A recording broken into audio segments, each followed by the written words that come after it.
ఓం నమో వెంకటేశాయ. మనం చూసాం అన్నమయ్య, భక్తరామదాసు. ఈ రెండు సినిమాల్లో కూడా రాఘవేంద్రరావు అలాగే నాగార్జున కాంబినేషన్ మనల్ని ఎంతగానో అలరించాయి. భక్తిరస ప్రధాన చిత్రాల్లో ఒక ట్రెండ్ని క్రియేట్ చేశాయని చెప్పాలి. అండ్ ఇప్పుడు కూడా ఓం నమో వెంకటేశాయ సినిమా మన ముందుకు రాబోతుంది వీరిద్దరి కాంబినేషన్లో. సో ఆ సినిమాల రేంజ్లో ఈ సినిమా ఎంటర్టైన్ చేస్తోందా, ప్రజల్ని ఆ భక్తిరస భావంలో ఓలలాడేలా చేస్తోందా? అలాగే చాలా పాత్రధారులు ఉన్నారు, అనుష్క అని, జగపతి బాబు అని, వీరందరూ కూడా ఎంతవరకు ఎంటర్టైన్ చేశారు? ఈ వివరాలన్నీ కూడా ఇవాళ మనం రివ్యూలో చూద్దాం. ఇవాళ మనకు రివ్యూ అందించడానికి మన సీనియర్ న్యూస్ ప్రెజెంటర్ అలాగే సీనియర్ అనలిస్ట్ రమణ బాబు గారు మన స్టూడియోలో ఉన్నారు. నమస్తే అండి. నమస్తే. సో ఫస్ట్ హాతీరామ్ బాబా కొత్తగా, అంటే భక్తులందరిలో ఈయన కొంచెం కొత్తగా అనిపిస్తారు. ఆయన గురించి ఎక్కువ తెలియదు, కానీ స్టోరీ లైన్ ఎలా ఉంది, ఆయన గురించి ఎలా చూపించారు, స్టోరీ ఏంటి అసలు? ఎగ్జాక్ట్లీ ప్రతిభ, మీరు చెప్పినట్టుగా హాతీరామ్ బాబా అనేటువంటి ఒక డివోటీ, ఒక భక్తుడు, నార్త్ ఇండియాకి చెందినటువంటి ఆయన. మనకి ఇటువైపు తెలుగు వాళ్ళకి అంతవరకు అంత ఎక్కువగా తెలియదు ఆయన గురించి. ఓకే, ఇక కథా విషయానికి వస్తే కనుక, ఒక చిన్నవాడైనటువంటి ఒక పిల్లవాడు భక్తుడు దేవుణ్ణి చూడాలి అనేటువంటి తలంపుతో ఒక గురువు దగ్గర విద్యను అభ్యసిస్తూ దేవుడు ఎక్కడున్నాడు, దేవుడిని చూడాలి, దేవుడితో మాట్లాడాలి అనే తపంతో వెళ్ళి ఒక తపస్సు చేసి దేవుడి కోసం అని చెప్పేసి, అంటే గురువు చెప్పినట్టుగా దేవుడి కోసం అని చెప్పేసి, అంటే వెంకటేశ్వర స్వామి చూద్దామని ఒక తపస్సు చేయడం. ఆ టైంలోనే వెంకటేశ్వర స్వామి చిన్నవాడుగా వచ్చి కనిపించడం, బట్ అది అతను తెలుసుకోలేకపోవడం. ఆ తర్వాత తెలుసుకోలేకపోయినా ఆయన బాధపడి మళ్ళీ గురువు చెప్పడంతో ఇంకెక్కడి నుంచి భగవంతుడిని వెతుక్కుంటూ వెళ్ళేటువంటి క్రమంలో వెళ్ళి తిరుమల వెళ్ళి అక్కడ భగవంతుడితో పాచికలాడడం నుంచి మొదలు పెడితే మొత్తం అన్నీ కూడా భగవంతుడి దగ్గరే ఉంటూ అక్కడ కొన్ని రిఫార్మ్స్ అవి చేసి ఇప్పుడు తిరుమల కొండపై ఉన్నటువంటి చాలా ఈ సేవలు కానీ, కైంకర్యాలు కానీ, పూజలు కానీ, అలాగే ఇప్పుడున్న ఈ నిత్యాన్నదానం కానీ, ఇవన్నీ కూడా ప్రవేశపెట్టినటువంటి ఒక గొప్ప భక్తుడి కథే ఈ టోటల్గా ఓం నమో వెంకటేశాయలో హాతీరామ్ బాబా జీవిత చరిత్ర. అతనికి వెంకటేశ్వర స్వామితో ఉన్నటువంటి అవినాభావ సంబంధం కానివ్వండి, ఆ భగవంతుడికి భక్తుడికి మధ్యలో వచ్చేటువంటి సన్నివేశాలు కానీ, ఇవన్నీ తెలియజేస్తూ వచ్చినటువంటి ఒక బ్యూటిఫుల్ మూవీ ఓం నమో వెంకటేశ్. ట్రైలర్స్ చూస్తుంటేనే ఈ సినిమా చాలా ఎక్స్పెక్టేషన్స్ క్రియేట్ చేసింది. ఎందుకంటే అది డైరెక్షన్ పరంగా కావచ్చు, నాగార్జున రోల్ చేస్తున్న ఇది కావచ్చు. సో ఓవరాల్గా మొదట మనం డైరెక్షన్ తీసుకుందాం. రాఘవేంద్రరావు గారు మార్క్ ఎంతవరకు కనిపించింది, ఎలా తీశారు? ఎగ్జాక్ట్లీ, అసలు ఫస్ట్ మాట్లాడుకోవాల్సింది రాఘవేంద్రరావు గారి గురించి. ఎందుకంటే కలర్ఫుల్ మూవీస్కి care of address, no doubt at all, Raghavendra Rao గారు. రైట్, దట్టు అన్నమయ్య సినిమా వచ్చాక ఇంకా రాఘవేంద్రరావు గారు విశ్వరూపం చూపించడం మొదలుపెట్టారు డివోషనల్ మూవీస్ తీయడంలో. ఒక రకంగా చెప్పాలంటే ఈ పిక్చర్ని కూడా అసలు ఏ మాత్రం శక్తివంచన లేకుండా ఆయన గత సినిమాలతో పోలిస్తే అంతకంటే ఒక మెట్టు పైకి ఎక్కారనే చెప్పాలి. అఫ్కోర్స్ ఆయనకి సక్సెస్ ఏం కొత్త కాదు. అలాగే ఆయన ఒక గడ్డి పరకను కూడా చాలా గ్లామర్గా చూపిస్తారని ఒక టాక్ ఉంది. రైట్, అది కూడా మనం ఇందులో చూడొచ్చు. అసలు చాలా బ్యూటిఫుల్ గా తెరకెక్కించారు డైరెక్షన్ పాయింట్ ఆఫ్ వ్యూలో. అన్నమయ్య చూసాం, భక్తరామదాసు చూసాం. ఆ భక్తి రసాన్ని, అంటే మామూలుగా ఇప్పుడు భక్తి రసం తీయడం అంటే ఒక టాస్క్, పెద్ద టాస్క్.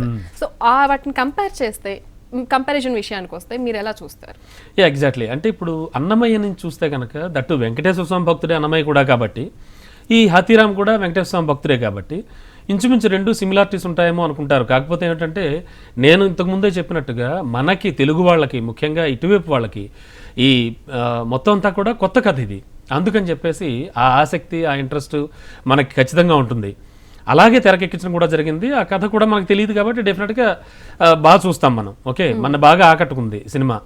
అయితే ఫస్ట్ ఆఫ్ ఆల్ మొత్తం అన్నమయ్యతో ఈ సినిమాని మాత్రం ఏమాత్రం పోల్చలేము అనేది మాత్రం ఖచ్చితంగా చెప్పుకోవాలి. మనకు తెలుసు ఆయన చాలా మంచి భక్తుడు, పాటలు బాగా పాడి ఆయన్ని అలరించి మెప్పించాడు వెంకటేశ్వర స్వామి. సో అంత భక్తి భావం హాతీరామ్ బాబాలో మనం చూడొచ్చంట. ఎగ్జాక్ట్లీ, మీకు సెకండ్ హాఫ్లో కానీ అలాగే ఫస్ట్ హాఫ్లో కానీ, ఫస్ట్ హాఫ్ ఇంచుమించు అంటే ప్రీ ఇంటర్వెల్ దగ్గర నుంచి కూడా మీకు ఈ రామ అనేటువంటి క్యారెక్టర్ అనమాట. ఫస్ట్ రామ ఇతని పేరు, భక్తుడి పేరు. ఆ తర్వాత హాతీరామ్ బాబా, బావాజీగా పేరు పొందాడు ఆయన.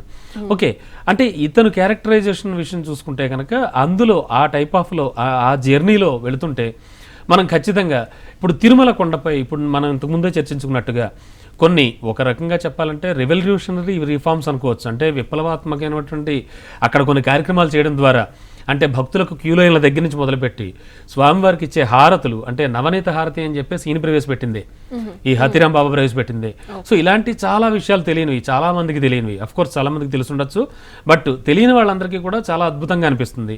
స్వామివారి దర్శనానికి వెళ్ళడానికి అయినటువంటి సులభతరమైనవన్నీ కూడా చేసింది ఈయనే, హాతీరాం బాబాజీ. అవన్నీ కూడా అంటే డివోషనల్ పరంగా ఇవన్నీ కూడా చాలా చక్కగా తెరకెక్కించారు. ఆ రకంగా మీరు చెప్పినట్టుగా అన్నమయ్య చిత్రంలో భక్తిభావం కానివ్వండి, ఇందులో భక్తిభావం కానీ చాలా బాగా ఎలివేట్ చేశారు రాఘవేంద్రరావు గారు, నో డౌట్ ఎట్ ఆల్. అంటే అప్పట్లోనే ఇంత పెద్ద రిఫార్మ్స్ తీసుకురా 400 ఏళ్ల క్రితం. 400 ఏళ్ల సో ఇంత గొప్ప క్యారెక్టర్ ని సో నాగార్జున గారు పోషించారు. ఆయన మనకు తెలుసు, ఇంతకుముందు చూసాం మంచి మంచి భక్తరస ప్రధాన పాత్రల్లో. మరి ఈ పాత్రను ఎలా చేశారనిపించింది? ఓకే, నాగార్జున గారి విషయానికి వస్తే కనుక ఇంకా అల్టిమేట్ పర్ఫార్మెన్స్ అనమాట. మనకి మొదటి నుంచి కూడా నాగార్జున క్యారెక్టర్ పరిచయం ఉన్నప్పటి నుంచి కూడా ఒక అద్భుతమైనటువంటి భక్తుడే కనిపిస్తాడు తప్ప నాగార్జున కనిపించరు అనమాట. ఆ స్థాయిలో ఆయన పర్ఫార్మెన్స్ అదరగొట్టారనే చెప్పాలి. అంటే ఫస్ట్ నుంచి మొదలు పెడితే చివరి వరకు కూడా ఎక్కడ కాంప్రమైజ్ కాకుండా, ముఖ్యంగా ఆయన కొన్ని అంటే ఆ కళ్ళల్లో నీళ్లు తిరిగేటువంటి ఆర్తి సన్నివేశాల్లో స్వామివారిని వేడుకోవడం కానీ, అలాగే నిత్య కళ్యాణం చేస్తున్నప్పుడు ఒక కళ్యాణం కూడా రమణీయం పాట ఒకటి ఉంటుంది.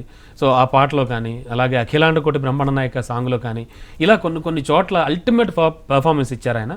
అంతేకాకుండా టోటల్గా నాగార్జున గారు అవుట్ అండ్ అవుట్ డివోషనల్ ఆస్పెక్ట్లో నాగార్జున గారు తప్ప మరెవరు చేయలేరేమో అన్నట్టుగా చేసుకొచ్చారు ఈ మూవీ అంతా కూడా. సో నాగార్జున గురించి మాట్లాడుకున్నాక మనం ఖచ్చితంగా వెంకటేశ్వర స్వామి పాత్రధారి గురించి మాట్లాడుకోవాలి. గతంలో సినిమాలు మనం చూస్తే ఒకప్పుడు ఎన్టీ రామారావు కృష్ణుడు అని ఫిక్స్ అయ్యేలా అయ్యాము. ఈ మధ్య కాలంలో అన్నమయ్య, ఈ భక్తరావు ఇవి చూసిన తర్వాత సుమన్ ని ఆ రోల్లో మనం ఫిక్స్ అయిపోయాం. బట్ ఇప్పుడు కొత్తగా ఒక కొత్త నార్త్ ఇండియన్ తీసుకొచ్చి పెట్టారనమాట. సో ఆ వెంకటేశ్వర పాత్రధారి ఎలా ఉన్నారు, మెప్పించారా? Saurabh Jain very nice. అంటే యాక్చువల్లీ హీఈస్ ఎ మోడల్. ఆయన ఒక మంచి model and already devotional characters కొన్ని సీరియల్స్ లో కూడా చేశాడు. చాలా చక్కగా చేశాడు. అంటే looking very nice and very good అనమాట. అంటే ఒక ఆజానుభావుడు, ఎగ్జాక్ట్లీ ఆజానుభావుడైనటువంటి రూపంతో కూడిన వెంకటేశ్వర స్వామిని మనం చూడొచ్చు ఇందులో. చాలా గ్లామరస్ గా, చాలా క్యారెక్టర్ కూడా చాలా చాలా బాగుంటుంది. అంటే చాలా సన్నివేశాల్లో కొండమించి హాతీరాం బాబా దిగి వెళ్ళిపోతూ ఉంటాడు. ఇంకా నేను ఇక్కడ ఉండను అని చెప్పేసి వెళ్ళిపోతుంటే ఆ హాతీరాం బాబాని ఆపే క్రమంలో వెంకటేశ్వర స్వామి పరిగెట్టుకుంటూ రావడం కానీ, ఆ సన్నివేశాల్లోనూ అది వెంకటేశ్వర స్వామి చాలా బాగా కనిపిస్తాడు మనకి. బట్ ఏంటంటే ఒక రకమైన ఎక్స్పీరియన్స్ అండ్ మెచ్యూరిటీ అనేది ఆ ఫేస్ లో మనకు కనిపించింది. అనుష్క గురించి మనం మాట్లాడుకోవాలి. ఒక చోటేమో భక్తురాలిగా, ఒక చోట్ల దేవతగాను, ఇలా డిఫరెంట్ గా కనిపించారు. ఏంటి అనే క్వశ్చన్స్ రైజ్ అయినా తర్వాత కృష్ణమ్మ అని తేలింది. సో ఆవిడ రోల్స్ ఎలా ఉంది, అంటే ఆవిడ ఏం చేశారు, ఆవిడ మెప్పించారా ఏంటి? ఎగ్జాక్ట్లీ అనుష్క కృష్ణమ్మ అనేటువంటి భక్తురాల పాత్రలో నటించింది. అంటే ఐ థింక్ ఈ క్యారెక్టర్ని అంటే కల్పిత పాత్ర అని చెప్పేసి కూడా చెప్పారు. అంటే ఒక హాతీరాం బాబా భక్తుడికి ఒక సపోర్టివ్ క్యారెక్టర్, అంటే సపోర్ట్గా ఉండడానికి క్రియేట్ చేసిన క్యారెక్టర్ అయినా కూడా అనుష్క ఆల్మోస్ట్ ఫస్ట్ నుంచి లాస్ట్ వరకు కూడా మూవీలో ఉండడం జరుగుతుంది. చాలా సన్నివేశాల్లో ఉంటారు. బట్ ఏంటంటే అనుష్క బబ్లీగా, చబ్బీగా కనిపించారు.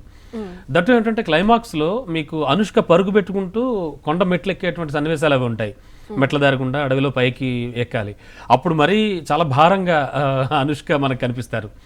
అంటే ఆ సైజ్ హీరో చేసిన సినిమా చేసిన అంటే ఎఫెక్ట్ ఏమిటో మరి నాకు తెలియదు, కానీ మొత్తానికి అనుష్క అయితే కొంచెం మనకి లుకింగ్ కొంచెం ఆడ్గా కనిపించినా కూడా అనుష్క క్యారెక్టర్ని తీర్చిదిద్దిన విధానం కానీ, ఆ సపోర్టివ్ క్యారెక్టర్గా అనుష్క కూడా చాలా తన పాత్రకు న్యాయం చేశారు. అండ్ ఒక మంచి గ్లామరస్ సాంగ్ కూడా ఉంది అనుష్క మీద. అనుష్కని ఇష్టపడే పాత్రలో జగపతి బాబు యాక్ట్ చేశారనమాట, ఒక మహారాజా క్యారెక్టర్లో గెస్ట్ అపిరెన్స్ లో. సో అది కూడా బాగుంది. అనుష్క క్యారెక్టర్ కూడా మంచి సపోర్టివ్ గా నిలిచి నాగార్జున గారి కంటే హాతీరాం బాబాకి కూడా వచ్చేటువంటి భక్తురాల పాత్రలో బాగుంది. పాత్రల గురించి బ్రీఫ్ గా. ఎగ్జాక్ట్లీ బ్రీఫ్ గా అంటే రావు రమేష్ ఒక ప్రతినాయక పాత్రలో కనిపిస్తారు. కొండపై ఆల్రెడీ ఉంటూ అక్కడ అరాచకాలు సృష్టిస్తూ, అరాచకాలు ఇన్ ద సెన్స్ భక్తులను దోచుకుంటూ ఉండేటువంటి ఒక group, Rao Ramesh and Raghubabu and వీళ్ళందరూ కూడా, అండ్ బ్రహ్మానందం అండ్ ఈ జబర్దస్త్ టీం కూడా, వాళ్ళు కూడా కొండ మీదకి వచ్చే వాళ్ళని కొంత బురుడి కొట్టించి కొంత అమౌంట్ అది నొక్కేస్తూ ఉంటారు వాళ్ళు. ఈ క్యారెక్టర్లో వాళ్ళు కూడా ఉన్నారు. ఇలా సపోర్టివ్ క్యారెక్టర్. సంపత్ రాజు ఒక రాజు, మంచి క్యారెక్టర్లో ఆయన కూడా చేశాడు. అంటే ఆ ఏరియాని పరిపాలించే రాజు కాబట్టి అక్కడికి వచ్చి అన్ని జరిగేవి చూస్తూ ఉంటాడు. ఒక 3-4 సన్నివేశాల్లో ఉన్నా కూడా తను కూడా క్యారెక్టర్ పరంగా బాగా చేశాడు. అది కూడా బాగా వచ్చింది. అండ్ హీరోయిన్ ప్రజ్ఞా జైస్వాల్ కూడా అండ్ ప్రజ్ఞా జైస్వాల్ కూడా చాలా అంటే ఒక గెస్ట్ క్యారెక్టర్ లాగా అయిపోయింది. సో మీరు ఇందాక చెప్పినట్లు బ్రహ్మానందం జబర్దస్త్ టీమ్ అనగా నాకు కామెడీ గుర్తొచ్చింది. సో భక్తిరస ప్రధాన చిత్రమైన కామెడీ రసం ఎంతవరకు ఉంది? హాస్యరసం ఓకే, హాస్యరసం కూడా బాగానే ఉంది మీరు చెప్పినట్టు, బట్ అంత సింక్రనైజ్ కాలేదు ఆ కామెడీ కూడా. అంటే కథలో అంటే క్యారీ అవుతూ వస్తున్న కామెడీ కానీ కామెడీ స్కిట్సే కానీ అవి అంత సింక్రనైజ్ కాకపోవడం అనేది జరిగింది. బట్ కామెడీ పరంగా చూసుకుంటే కనుక కూడా ఓకే, సోగా నడిచిందని చెప్పొచ్చు. ఓకే, సో ప్రధానంగా మనం చూస్తే ఒక అన్నమయ్య కావచ్చు, భక్తరామదాస్ కావచ్చు, ఈ సినిమాలో కూడా పాటలు బాగా ఫోకస్ చేస్తారు. భక్తి అనగానే పాటల మీద, మ్యూజిక్ మీద ఎక్కువ ఫోకస్ చేస్తూ ఉంటారు. సో మ్యూజిక్ విషయానికి వస్తే ఎంతవరకు మనం విన్నాము, బాగున్నాయి, కానీ సినిమాలో చూసేటప్పుడు యాప్ట్ అయింది అనిపించిన మ్యూజిక్ ఎలా అనిపించింది? ఎగ్జాక్ట్లీ. అంటే కీరవాణి గారి గురించి ఎంత చెప్పుకున్నా తక్కువ అవుతుంది, ఎందుకంటే ఆయన ఆల్రెడీ ప్రూవ్డ్ మంచి music director, no doubt at all. Songs విషయంలో చూస్తే కనుక ఒక 2-3 సాంగ్స్ చాలా చాలా బాగా అనిపిస్తాయి, కానీ ఇంకా సాంగ్స్కి బాగా ఇచ్చుంటే బాగుండేది. అంటే మనం ప్రతిదానికి కూడా కంపారిజన్ అన్నమయ్య రామదాసు అనేది కనిపిస్తూ ఉంటుంది మనకి, ఎంత వద్దన్నా అవి వస్తూ ఉంటాయి దగ్గరికి.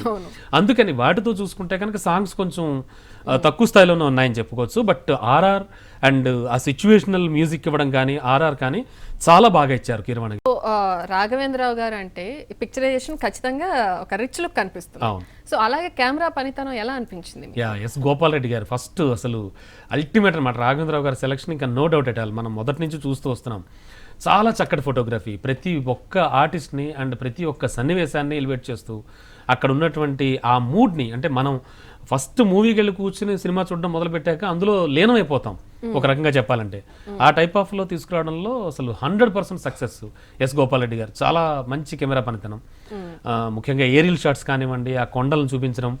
ఫస్ట్ గురువు ఈ పిల్లవాడికి హాతీరాం బాబాజీ చిన్నప్పుడు పిల్లవాడికి వాడికి చెప్పడం, కొన్ని విషయాలు చెప్తూ ఉంటాడు భగవంతుడి గురించి, అవన్నీ కూడా ఆ ఏరియల్ షాట్స్ అవి చాలా బాగా వచ్చాయి. వెరీ నైస్ అనమాట ఫోటోగ్రఫీ.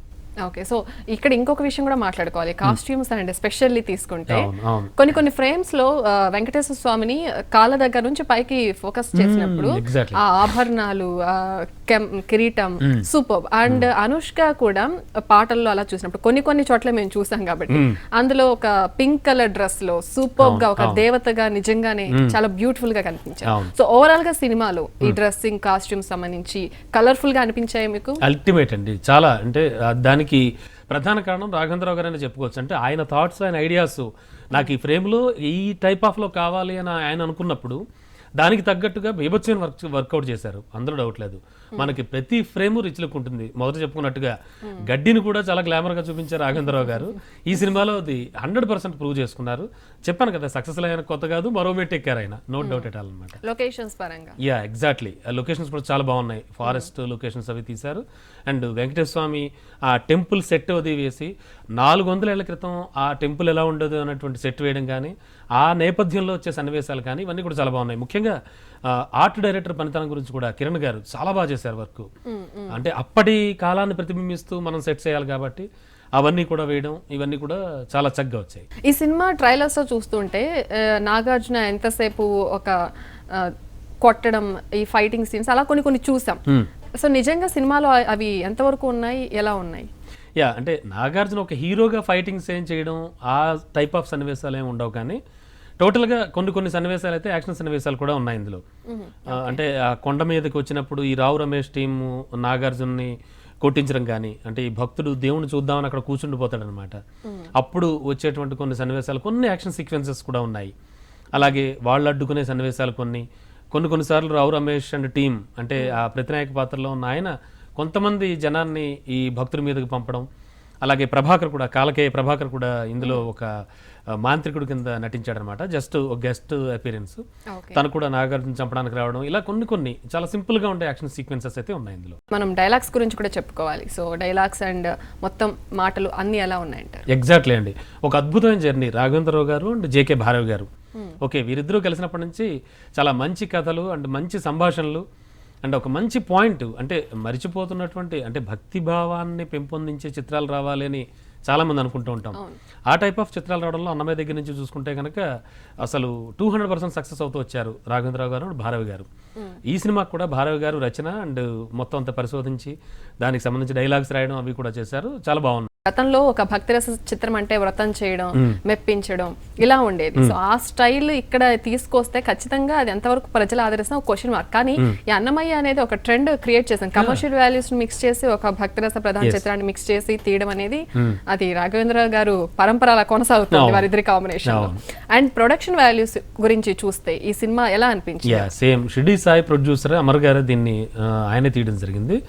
చాలా చక్కగా అసలు ఏ మాత్రం కాంప్రమైజ్ కాకుండా ప్రొడక్షన్ వాల్యూస్ గురించి చెప్పుకోవాలంటే అంటే దానికి కథకు తగ్గట్టుగా ఆ సీన్స్కు తగ్గట్టుగా మనం అంటే చూస్తుంటే ఆ రిచ్నెస్ కనిపిస్తుంది మనకి.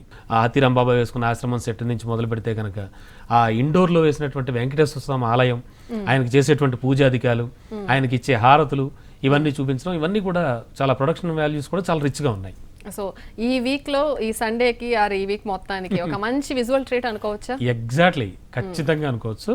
చాలా చక్కగా తెరకెక్కించారు. అందరికీ, పిల్లల నుంచి పెద్దల వరకు కూడా అందరికీ నచ్చుతుంది cinema, no doubt at all. Overall గా చూస్తే ప్లస్లు అంటే ఏం చెప్తారు? ప్లస్లు అంటే first direction point of view. Raghavendra Rao గారికి మనం ఇంతకుముందే అనుకున్నట్టుగా 100కి 100 వేసేయచ్చు. అసలు చాలా చక్కగా తెరకెక్కించారు direction point of view. And next Akkineni Nagarjuna గారి పర్ఫార్మెన్స్, అల్టిమేట్ పర్ఫార్మెన్స్. అంటే భక్తుడు అంటే ఇలాగే ఉంటాడా అనేట్టుగా చేసినటువంటి నాగార్జున గారి పర్ఫార్మెన్స్ నెక్స్ట్ అనుకోవచ్చు. అండ్ థర్డ్ వన్ వచ్చి ఖచ్చితంగా మ్యూజిక్ కూడా. ఎందుకంటే ఆ సీన్ని, ఆ మూడ్ని ప్రేక్షకులందరినీ తీసుకెళ్లడంలో 100% సఫలీకృతులయ్యారు కీరవాణి గారు కూడా. ఈ మూడు కూడా ప్లస్ పాయింట్లు అనుకోవచ్చు. ఓకే, అయితే మైనస్ పాయింట్స్ విషయానికి వస్తే మైనస్ పాయింట్స్ కూడా అంటే హాతీరాం బాబాకి అసలు ఈ బావాజీకి పేరెంట్స్ ఎవరు, అతని నేపథ్యం కూడా కొంత చెప్పుంటే బాగుండేదేమో అనిపించింది.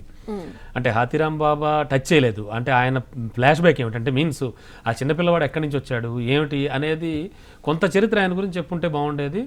అండ్ చివర్లో ఒక వాయిస్ ఓవర్లో మీన్స్ అక్కడ అందరూ జనం క్యూ కట్టిన జనం దగ్గర ఒక వాయిస్ ఓవర్ ఒక అతను అనుకున్నట్టుగా చెప్పారు. ఎక్కడో రాజస్థాన్ నుంచి వచ్చి ఇక్కడ తిరుమల కొండ మీద ఇలా మఠమది నెలకొల్పి స్వామివారి విగ్రహాన్ని అనేది పెట్టి అంతా కూడా చేస్తున్నట్ట అని చెప్పేసి ఒక వాయిస్ ఓవర్లో చెప్పించారు తప్ప, అంటే ఒక వ్యక్తి మాట్లాడినట్టుగా వస్తుంది తప్ప ఇంకా హాతీరాం బాబా నేపథ్యం అనేది ఏంటి అనేది కూడా తీసుకుంటే ఇంకా బాగుండేదేమో అనిపించింది. Okay, right. ఫైనల్లీ మనం ఫైనల్ స్టేజ్కి వచ్చేసాం. సో ఈ మూవీకి ఓవరాల్ గా మీరు ఇచ్చే రేటింగ్ ఏంటి? ఎగ్జాక్ట్లీ అంటే 3.25 ఇవ్వచ్చు రేటింగ్.